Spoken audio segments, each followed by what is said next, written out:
Ramai ejen hartanah tanya, kenapa aku dah lama buat tapi masih tak naik-naik?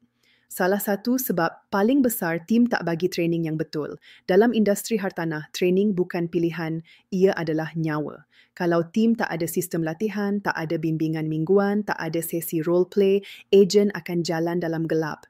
Tim yang bagus akan ajar benda fundamental iaitu cara prospek yang betul, cara close deal, cara handle klien, cara buat branding and content.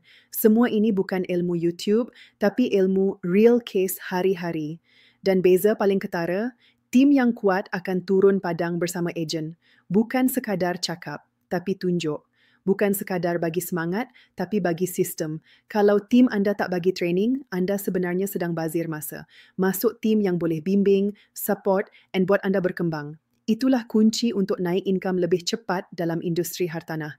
Klik link di bawah untuk maklumat lebih lanjut.